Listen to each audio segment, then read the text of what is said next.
Кілька тижнів тому Україну сколихнув скандал через висловлювання власника ресторанів мережі «Татарка», який на критику у соцмережах закликав кримських татар готуватися до депортації. Ця історія викликала широкий суспільний резонанс, а згодом народна депутатка України Таміла Ташева повідомила про відкриття кримінального провадження. Згодом вона зареєструвала законопроєкт, який має заборонити на державному рівні будь-які спроби виправдовувати, заперечувати чи пропагувати депортації. Що саме змінить цей документ? Яку відповідальність він передбачає? Та чи став випадок із власником «Татарки» поштовхом до його створення? Про це поговоримо із народною депутаткою України Тамілою Ташевою. Селям алейкум, Таміла Ханум. Ми в такому місці прямо біля Верховної Ради, і хотілося б сьогодні поговорити про закон, який ви подали, точніше зробили подання. Ви зареєстрували законопроект про зміну до закону України про відновлення прав осіб, депортованих за національною ознакою. У чому його мета і які зміни ви пропонуєте? Насправді, мета законопроекту в першу чергу стосується того, щоб той злочин депортації, який відбувся в 1944 році, або, власне, повторюється зараз з боку Російської Федерації, або інші будь-які депортації, які були на території Української держави, щоб вони були безперечно засуджені і щоб жодна особа в Україні не могла собі дозволити вислів «готуйтесь до депортації». Власне, це стало таким наслідком тої комунікації і дискусії у суспільстві, яка відбулася після відкриття одного з франшизних ресторанів, ресторану «Татарка», так званої кримської кухні. Чому так званої? Тому що дуже мало вона має насправді спільного з кримсько-татарською кухнею. І коли власник цього ресторану дозволив собі вислів по відношенню до одної з кримських татарок, що буцімто готуйтесь до депортації. Я це цитую, звичайно, що це не мої слова. Відповідно, звичайно, що я одразу фактично через день зареєструвала звернення до Національної поліції щодо того, щоб, власне, правоохоронні органи дали належну оцінку даним висловлюванням пана Бірюкова.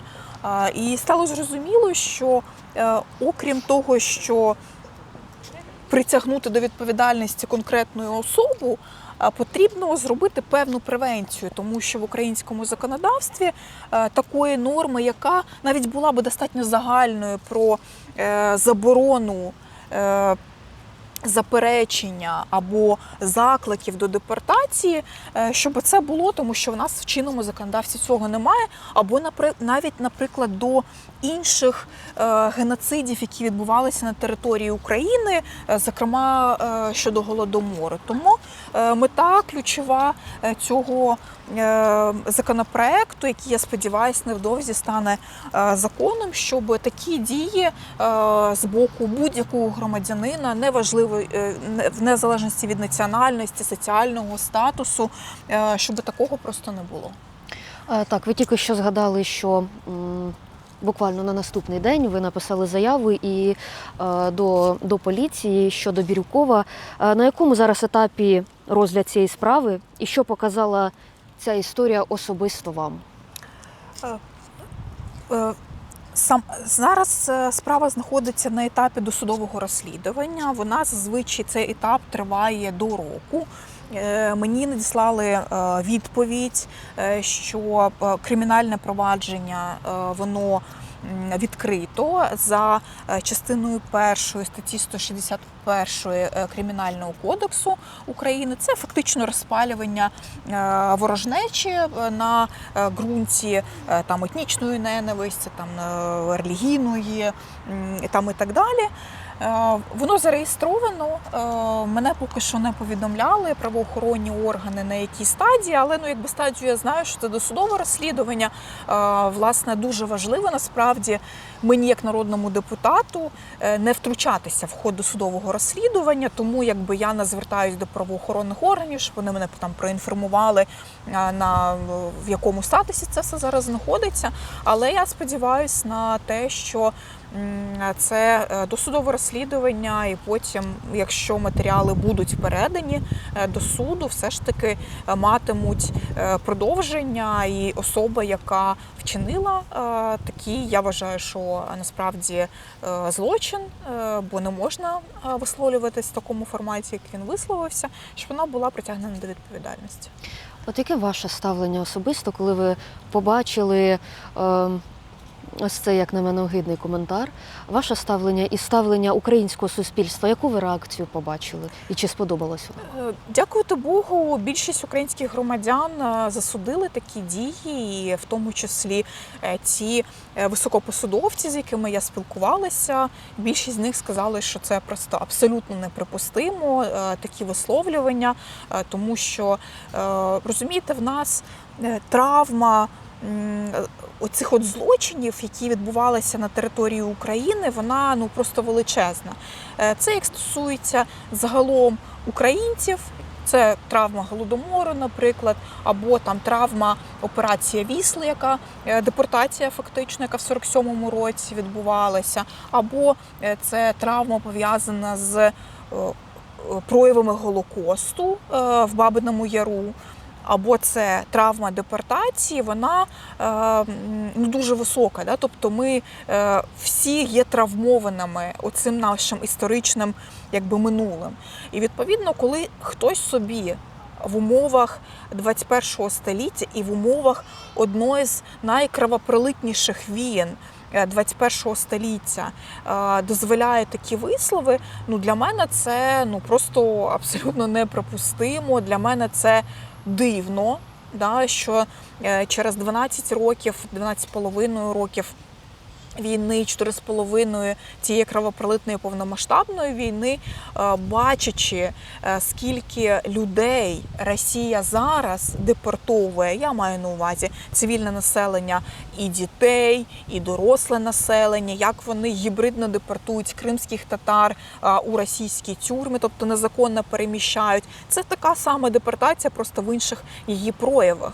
І коли собі людина, яка живе і робить бізнес в Україні і заробляє гроші на історії самобутності, на культурі, в тому числі на культурі їжі кримських татар, дозволяє собі такі вислови. Це, я не знаю, в мене це з одного боку, шок і здивування викликає, з іншого боку огиду. Тому я можу говорити як людина, яка сама народилась в депортації, так і в тому числі як людина, яка представляє український народ, і в тому числі кримських татар, як частину української політичної нації в українському парламенті. Тому моя реакція щодо цього була абсолютно логічною. Дуже важливо, щоб ми на рівні закону, хоч там і немає, розумієте, прямої норми, яка би фактично карала або адміністративно, або кримінально за такі діяння, але все ж таки це певна превенція, тому що дуже важливо не лише покарати особу, яка є винною, а в тому числі превентивно не дозволити це робити. І мені здається, те, що в українському суспільстві це активно обговорювалося протягом кількох тижнів, і як наслідок народився проект закону, який першим підписантом, для мене було дуже важливо, щоб першим підписантом став Мустафа Джемілєв, підписантом став народний депутат, перший заступник Голови Верховної Ради Олександр Корнієнко і ряд інших народних депутатів, що це не лише моя ініціатива, а це ініціатива великої кількості депутатів різних фракцій і груп, які підтримали і сказали, що дійсно таких проявів в українському суспільстві не може бути. Ви вже сказали, але хочу поточнити, що це буде стосуватися і депортації тих, що зараз робить Росія. Можете більш детальніше розповісти? Власне, в першу чергу, звичайно, що в силу того, що проект закону це зміни до закону про права депортованих, да, він здебільшого, звичайно, що стосувався прав тих депортованих, тих груп депортованих людей, які були в минулому. Да.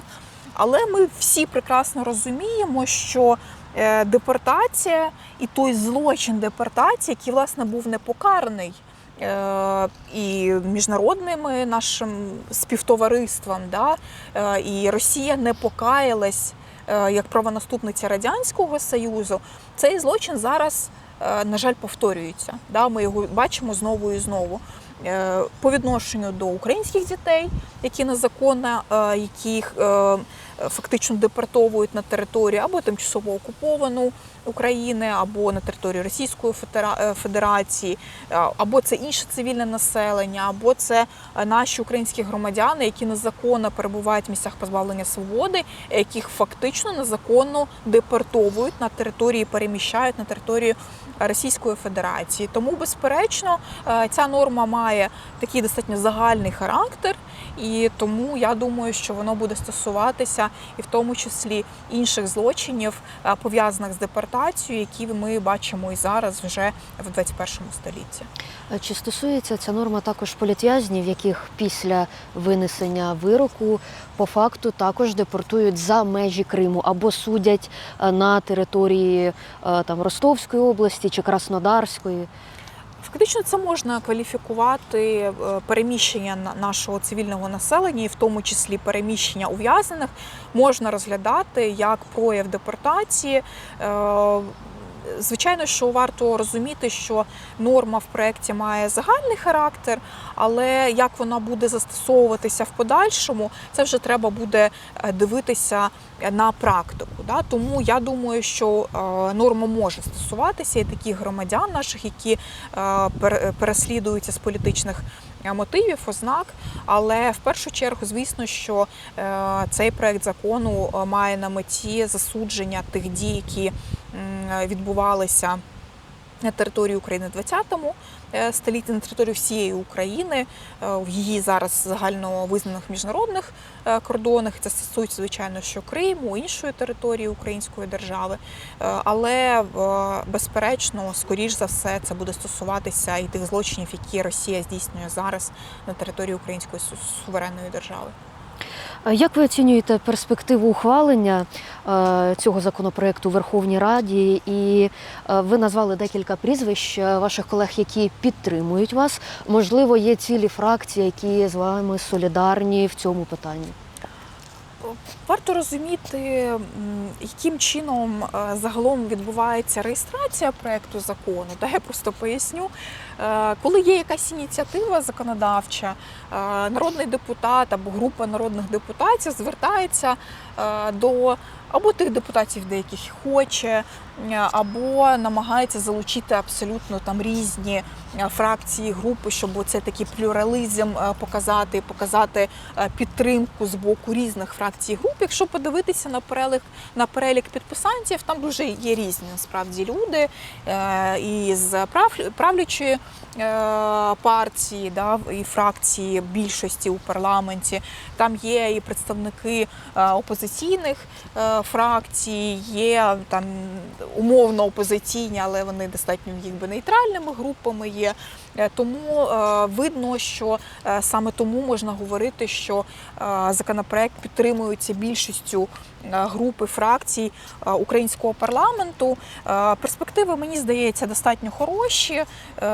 Звичайно, що його треба розглянути спочатку в рамках парламентського комітету, потім вже йти в сесійну залу. Строків дуже складно назвати, тому що порядок денний конкретного сесійного тижня формується напередодні всіма очільниками фракцій і груп під час погоджувальної ради. І я думаю, що якщо або президія Верховної Ради, або там я ініціативно вийду з пропозицією після розгляду комітету, знову ж таки, його розглянути на найближчих кількох сесійних тижнях, я думаю, що це можна буде зробити. Я не бачу засторог щодо того, щоб цей проект закону не був би прийнятий. Яке головне послання цей законопроект має донести українському суспільству, кримсько-татарському народу та міжнародній спільноті?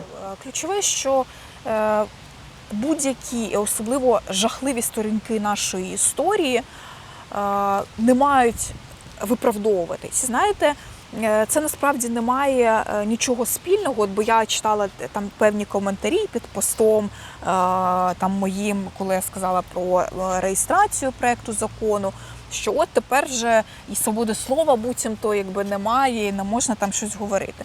Розумієте, я завжди до питання свободи слова і можливості висловити, це одна з базових принципів прав людини. Будь-яка людина має право на протест, на право висловлювання і так далі.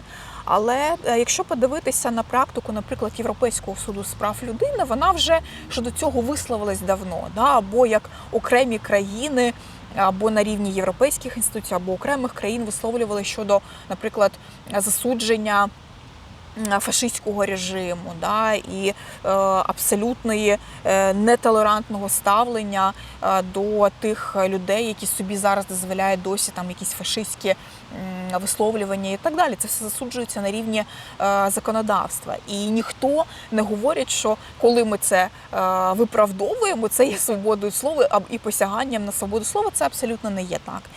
Тому ключовий посил, що не можна виправдовувати злочини, які стосувалися сотень, а то й мільйонів людей. Тому ключовий посил, що Україна – це європейська держава, яка невдовзі, ми всі сподіваємось, як українські громадяни, приєднається і стане повноправним членом Європейського Союзу, що права кожного громадянина України в незалежності від національності, вони мають бути захищені, і будь-які прояви, які стосуються заперечення злочинів чи минулого, чи теперішнього, чи майбутнього, вони не можуть бути толеровані в українському суспільстві. Тому тут посил, мені здається, дуже чіткий. Я тому дуже дякую і суспільству українському, яке є дійсно дуже зрілим. Я бачила дуже мало коментарів в соціальних мережах, які би сказали, що правильно цей Бирюков чи хтось зробив, чи для чого ця народна депутатка реєструє цей закон, це зараз не на часі і так далі. Ні, на часі. Ми маємо 12 років війни, 4,5 роки повномасштабної війни, вже скоро будемо святкувати 35 років української незалежності, і такі дії, які пов'язані з депортацією і з запереченням депортації або тавруванням певних груп, які зазнали депортації, це не місце в українському і законодавстві, в українському суспільстві, в українському інформаційному просторі. От якби цей закон уже діяв, уявимо собі, або точніше, коли він почне діяти, що чекає тих людей, які дозволили собі такі дискримінаційні вислови? Норма законопроекту, вона виписана в достатньо загальних нормах, тобто там не вказано, що особа, яка займається запереченням депортації, вона буде притягнена до кримінальної або адміністративної відповідальності. Тобто там прописана норма, що забороняється заперечення, або таврування певних груп, які зазнали депортації і так далі. Тому ключове, що це певна превенція, мені здається, щодо того, щоб такі висловлювання, вони в майбутньому мали місце. Тому що дуже важливо, щоб українське законодавство, воно не лише, і це загальні норми для дуже багатьох країн, які застосовують, це не обов'язково карати за якісь дії, а це превентивно не дозволяти це робити. І будь-яка людина, мені здається, наступного разу, знаючи, що така норма є в українському законодавстві, вона там задумається над тим, а чи потрібно це робити. Чи буде ця норма жорсткішою в майбутньому, це треба думати, це треба говорити з народними депутатами. Власне, зараз на розгляді Верховній Раді є законопроект, який стосується заперечення голодомору, і там норма більш є конкретною. І тому ми вирішили, що нам потрібно буде певною мірою синхронізувати ці норми, які стосуються заперечення голодомору, заперечення депортації. Тому як перший крок ми робимо превентивну таку норму, і загальну норму, щоб була заборона щодо заперечення. В подальшому, можливо, ми будемо щось змінювати, вносити зміни в інші закони України, які б не дозволяли б вже на рівні кримінальної або адміністративної відповідальності це робити. Добре, з цим розібралися. Я б ще хотіла вас запитати, над чим ще працюєте, що стосується Криму, кримсько-татарського народу? Можливо, є якісь плани чи вже якісь намітки, рух? Планів насправді дуже багато. Я би сказала, що я не лише один з найактивніших депутатів серед кримських татар або кримчан, а в тому числі загалом серед депутатів Верховної Ради. В планах, наприклад, ми працювали над стратегією деокупації, реінтеграції тимчасово окупованих територій, тому що я опікуюсь в своєму комітеті, є головою підкомітету щодо відновлення влади на деокупованих територіях, тому наша робоча група працювала над цією стратегією, тому зараз в державі ми працюємо над тим, щоб затвердити такий документ. Окрім того, є напрацювання, які стосуються змін топонімічних назв. Зараз є певні обмеження щодо зміни нашої топоніміки, бо ми, на жаль, це не встигли зробити в 2024 році протягом півроку. Були певні технічні питання. Звісно, що ми знаходимося в цьому в тісній комунікації, координації з Меджлісом кримсько-татарського народу. Тому я думаю, що ці зміни найближчий час я буду реєструвати. Є ці напрацювання, які лягли в основу окремого закону про статус кримсько-татарського народу. Відповідно, я сподіваюся, що після його доопрацювання, координації цієї роботи з іншими стейкхолдерами, з тими, хто відповідальний, з іншими відповідальними, ми зможемо і цей законопроект подати до Верховної Ради. Тому роботи багато як всередині, так і на міжнародному рівні. На міжнародному рівні я працюю в двох парламентських делегаціях. Одна делегація – це постійна делегація в ПАРЄ, при Раді Європи.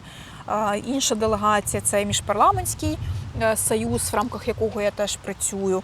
В рамках ПАРЄ я зареєструвала дві, це називається як Motion for Resolution, це як проект майбутньої резолюції. В ПАРЄ це не робиться дуже швидко, частіше за все резолюція, яка приймається, займає близько року, інколи навіть більше, дивлячись на те, наскільки складний є цей звіт, цей репорт, який треба затвердити. Відповідно, я сподіваюся, що наступного року ми зможемо прийняти резолюцію, яка стосується переслідування і порушення прав кримських татар на суд, в тому числі, на те, як їх судять, наскільки Росія використовує своє репресивне законодавство. Інша, цей драфт резолюції можна назвати, це стосується того, щоб компенсаційні механізми, які були прийняті, знову ж таки, на рівні Ради Європи, і цей реєстр збитків, він стосувався не лише подій з 22-го року, а й в тому числі з 14-го року, тому що на даний момент є ці обмеження. Для мене дуже важливо, щоб Крим в реєстр збитків входив, щоб будь-яка людина, яка постраждала, у якої або, наприклад, незаконно майно відібрали на території півострова, або вона знаходиться в місцях позбавлення свободи, да, або там ще якийсь злочин щодо неї Російська Федерація вчиняла з 2014 року, щоб це теж було віднесено до реєстру збитків. Відповідно, я з групою депутатів різних парламентів зареєструвала 2 таких дуже важливих, мені здається, репорти. Зараз це знаходиться на стадії, коли вибирається репортер, тобто доповідач по цьому звіту. Ним я не можу бути, тому що в мене є конфлікт інтересів, бо я з України, а звіти стосуються саме території України. Тому ми виберемо хорошого репортера з іншої держави, дружньої нам. І я сподіваюся, що наступного року ми зможемо такі 2 важливі резолюції прийняти на рівні Парламентської асамблеї Ради Європи. Ми зараз записуємо це звернення до глядачів, це інтерв'ю під вибухи. І скористаюсь нагодою, хочу спитати вашу думку. Зараз в Криму і немає світла, і немає частково води, і немає бензину. Сили безпілотних систем кожної ночі наносять атаки на інфраструктуру окупантів, відрізають, ізолюють Крим. Яка ваша думка з цього приводу? І скільки це все повинно тривати, аби дійшло до якогось логічного завершення? Знаєте, все ж таки варто цю операцію розглядати не окремо від всього, що відбувається загалом на фронті в Україні, і розглядати це як перший етап до майбутнього звільнення півострова. Варто говорити відверто, що це не означає, що зараз операція по відрізанню російської окупаційної машини військової на території півострова завершиться умовно через кілька місяців, півроку і так далі звільненням території. Це не так, бо ми розуміємо складність дуже багатьох факторів. Це залежить і від міжнародних новин, і перемовного процесу, ситуації на полі бою, готовності України, кількості людей, які знаходяться в лавах Збройних сил і так далі. Це треба розуміти, що це не простий процес, і ми всі це розуміємо, бо живемо в умовах війни протягом великої війни, протягом 4,5 років. Але це, безперечно, дуже сильно впливає на країну-агресора для того, щоб їх підштовхнути до перемовного процесу. Це перше. Друге, щоб відрізати ланцюги постачання для Росії і не дати можливості наступу на територію материкової частини України. Це дуже важливо. Це в тому числі для розуміння українського суспільства або суспільства, яке проживає на території Криму, але є там російськими громадянами, що це війна. Вони теж мають певною мірою все ж таки бачити, що Україна живе в війні, в вогні війні, і це, на жаль, те, що принесла Росія в Крим, тому що, звичайно, що там кримські татари, українці, політичні українці, всі це прекрасно розуміють.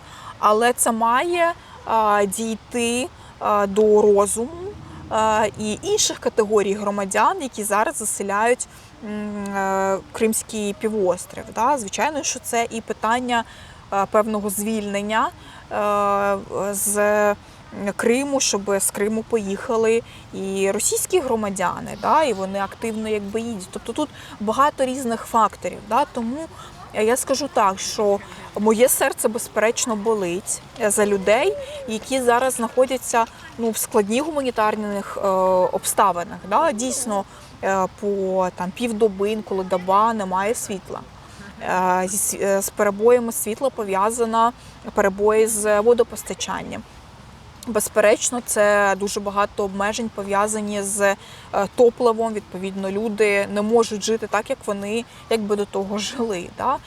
Це питання продуктів харчування і так далі, і так далі. Але мені здається, наші українські громадяни це розуміють, що такі дії українських збройних сил, не лише СБСу, мають на меті в довгостроковій перспективі перемогу над агресором. В перемогу можна багато чого закладати. Звичайно, для мене, наприклад, є перемогою все ж таки повернення до кордонів там 91-го року. Хтось закладає в перемогу, що ми зберігаємо державність загалом, держави Україна. Хтось в слово перемога вкладає фактично розпад Російської Федерації на там різні незалежні утворення, там, не знаю, Чеченська Республіка Ічкерія там і так далі, тобто різні можуть бути. Але звичайно, що якщо поговорити з кримчанами, для них, для всіх, це означає, що Україна має вийти з цієї війни сильнішою. І, звичайно, що з поверненням наших територій, зокрема Криму. І наостанок, що ви сказали кримським татарам в Криму, які зараз знаходяться в важких умовах?